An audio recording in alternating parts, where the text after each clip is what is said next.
जय गुरु जी। शुक्राना गुरु जी। ओम नमः शिवाय। शिवजी सदा सहाय। ओम नमः शिवाय। गुरु जी सदा सहाय। श्री शिव पुराण महात्म्य अध्याय 2। शिव पुराण के श्रवण से देवराज को शिवलोक की प्राप्ति तथा चंचुला का पाप से भय एवं संसार से वैराग्य। श्री शौनक जी ने कहा, महाभारत सूत जी, आप धन्य हैं, परमार्थ तत्व के ज्ञाता हैं। आपने कृपा करके हम लोगों को ये बड़ी अद्भुत एवं दिव्य कथा सुनाई है। भूतल पर इस कथा के समान कल्याण का सर्वश्रेष्ठ साधन दूसरा कोई नहीं है। ये बात हमने आज आपकी कृपा से निश्चय पूर्वक समझ ली। सूत जी, कलियुग में इस कथा के द्वारा कौन कौन से पापी शुद्ध होते हैं, उन्हें कृपा पूर्वक बताइए और इस जगत को कृतार्थ कीजिए। सूत जी बोले, मुने, जो मनुष्य पापी, दुराचारी, खल तथा काम क्रोध आदि में निरंतर डूबे रहने वाले हैं, वे भी इस पुराण के श्रवण पठन से अवश्य ही शुद्ध हो जाते हैं। इसी विषय में जानकर मुनि इस प्राचीन इतिहास का उदाहरण दिया करते हैं, जिसके श्रवण मात्र से पापों का पूर्णतया नाश हो जाता है। पहले की बात है, कहीं की रातों के नगर में एक ब्राह्मण रहता था, जो ज्ञान में अत्यंत दुर्बल, दरिद्र, रस बेचने वाला तथा वैदिक धर्म से विमुख था। वह स्नान, संध्या आदि कर्मों से भ्रष्ट हो गया था और वेश्यावृत्ति में तत्पर रहता था। उसका नाम था देवराज। वह अपने ऊपर विश्वास करने वाले लोगों को ठगा करता था। उसने ब्राह्मणों, क्षत्रियों, वैश्यों, शूद्रों तथा दूसरों को भी अनेक बहानों से मारकर उनका धन हड़प लिया था। परंतु उस पापी का थोड़ा सा भी धन कभी धर्म के कामों में नहीं लगा था। वह वेश्यागामी तथा सब प्रकार से आचार भ्रष्ट था। एक दिन घूमता घामता वह देव योग से प्रतिष्ठानपुर जूसी प्रयाग में जा पहुंचा। वहां उसने एक शिवालय देखा, जहां बहुत से साधु महात्मा एकत्र हुए थे। देवराज उस शिवालय में ठहर गया, किंतु वहां उस ब्राह्मण को ज्वर आ गया। उस ज्वर से उसको बड़ी पीड़ा होने लगी। वहां एक ब्राह्मण देवता शिव पुराण की कथा सुना रहे थे। ज्वर में पड़ा हुआ देवराज ब्राह्मण के मुखारविंद से निकली हुई उस शिव कथा को निरंतर सुनता रहा।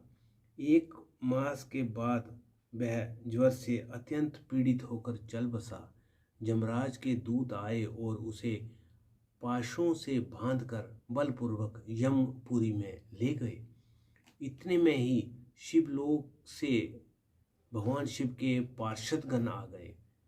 उनके गोर अंग कपूर के समान उज्जवल थे, हाथ त्रिशूल से सुशोभित हो रहे थे।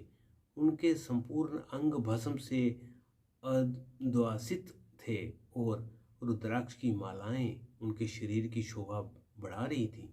वे सब के सब क्रोधपूर्वक यमपुरी में गए और यमराज के दूतों को मार पीट कर बार बार धमकाकर उन्होंने देवराज को उनके चुंगल से छुड़ा लिया और अत्यंत अद्भुत विमान पर बिठाकर जब वे शिव दूत कैलाश जाने को उद्यत हुए, उस समय यमपुरी में बड़ा भारी कोलाहल मच गया।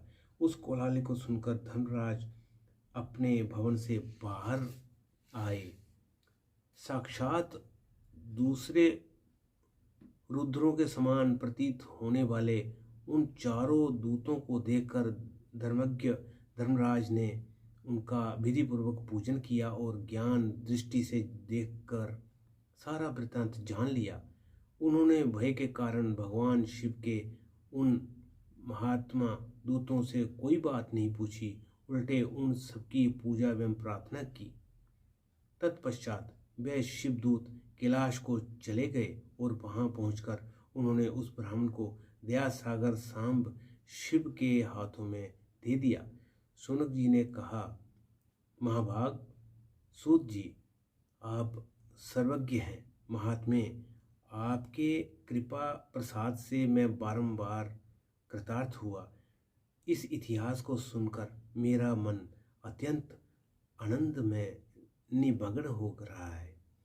अतः अब भगवान शिव में प्रेम बढ़ाने वाली शिव संबंधिनी दूसरी कथाओं को भी कहिए।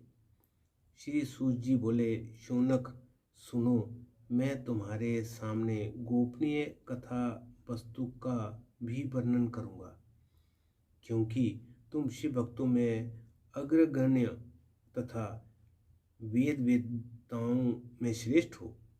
समुद्र के निकटवर्ती प्रदेश में एक बाष्कल नामक ग्राम है, जहाँ वैदिक धर्म से विमुख महापापी द्विज निवास करते हैं। वे सब के सब बड़े दुष्ट हैं। उनका मन दूषित विषय भोगों में ही लगा रहता है। वे ना देवताओं पर विश्वास करते हैं, ना भाग्य पर। वे सभी कुटिल वृत्ति वाले हैं, किसानी करते और भांति भांति के घातक अस्त्र शस्त्र रखते हैं। वे व्यभिचारी और खल हैं। ज्ञान वैराग्य तथा सद्धर्म का सेवन भी मनुष्य के लिए परम पुरुषार्थ है। इस बात को वे बिल्कुल नहीं जानते हैं। वे सभी पशु बुद्धि वाले हैं।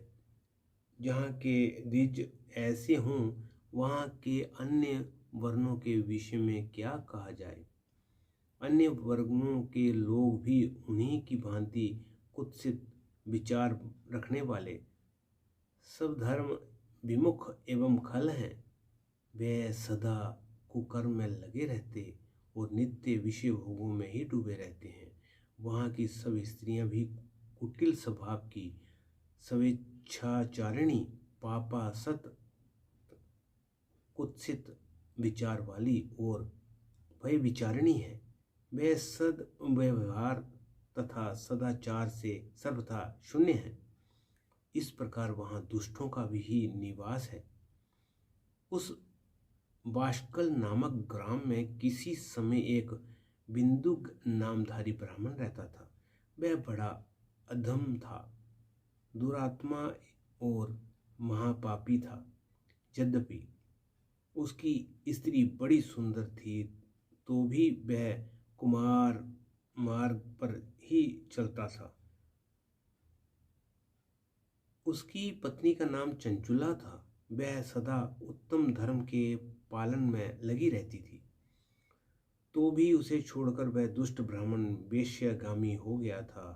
इस तरह कुकर्म में लगे हुए इस बिंदुक के बहुत वर्ष व्यतीत हो गए।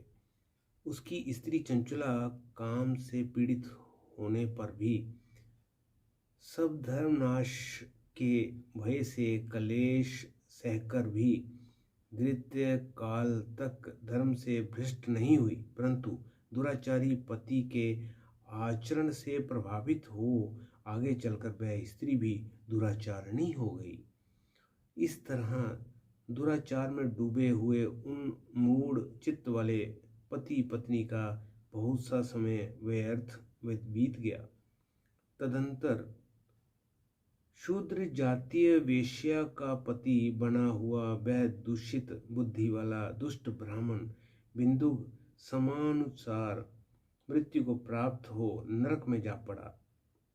बहुत दिनों तक नरक के दुख भोगकर वह मूढ़ बुद्धि पापी विषय पर्वत पर भयंकर पिशाच हुआ। उधर उस दुराचारी पति बिंदु के मर जाने पर वह मूढ़ हृदया चंचुला बहुत समय तक पुत्रों के साथ अपने घर में ही रही।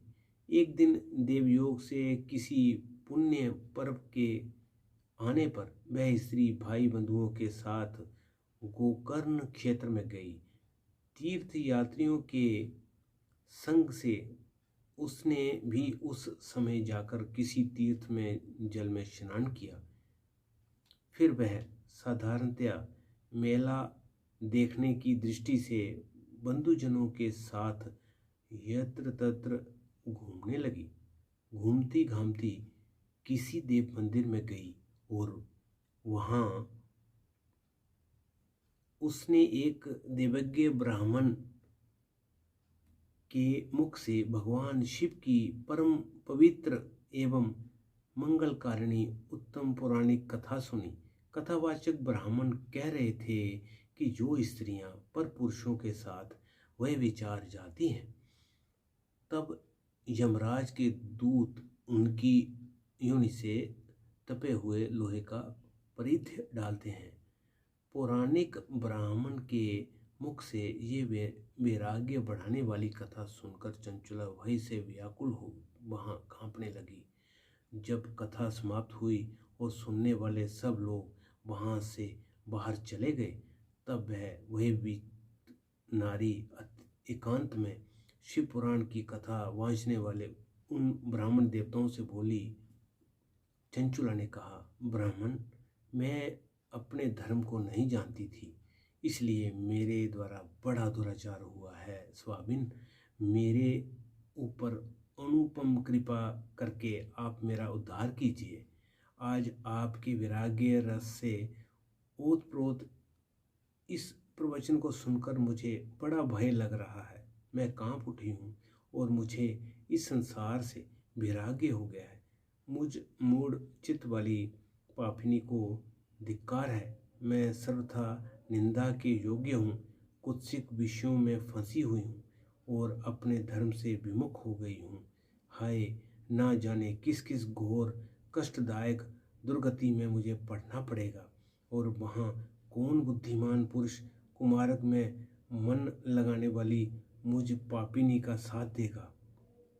मृत्यु काल में उन भयंकर जमदूतों को मैं कैसे देखूंगी, जब वह बलपूर्वक मेरे गले में फंदे डालकर मुझे बांधेंगे, तब मैं कैसे धीरे धारण कर सकूंगी। नरक में जब मेरे शरीर के टुकड़े टुकड़े किए जाएंगे, उस समय विशेष दुख देने वाली उस महायातनाओं को मैं वहाँ कैसे सहूंगी। हाय, मैं मारी गई, मैं जल गई, मेरा हृदय विदीर्ण हो गया और मैं सब प्रकार से नष्ट हो गई, क्योंकि मैं हर तरह से पाप में ही डूबी रही हूँ। ब्राह्मण, आप ही मेरे गुरु, आप ही माता और आप ही पिता हैं। आपकी शरण में आई और मुझ दीन अबला का आप ही उद्धार कीजिए, उद्धार कीजिए। सूत जी कहते हैं, शौनक, इस प्रकार खेद और वैराग्य से युक्त हुए चंचला ब्राह्मण देवता के दोनों चरणों में गिर पड़ी। तब उन बुद्धिमान ब्राह्मण ने कृपा पूर्वक उसे उठाया और इस प्रकार कहा,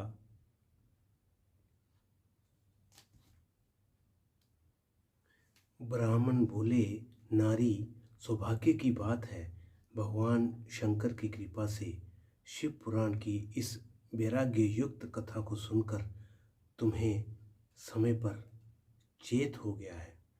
ब्राह्मण पत्नी, तुम डरो मत, भगवान शिव की शरण में जाओ। शिव की कृपा से सारा पाप तत्काल नष्ट हो जाता है।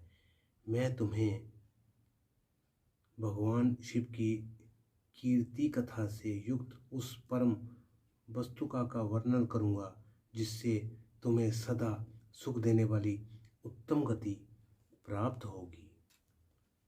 ओम नमः शिवाय। शिवजी सदा सहाय। ओम नमः शिवाय। गुरुजी सदा सहाय। जय गुरुजी। शुक्राना गुरुजी।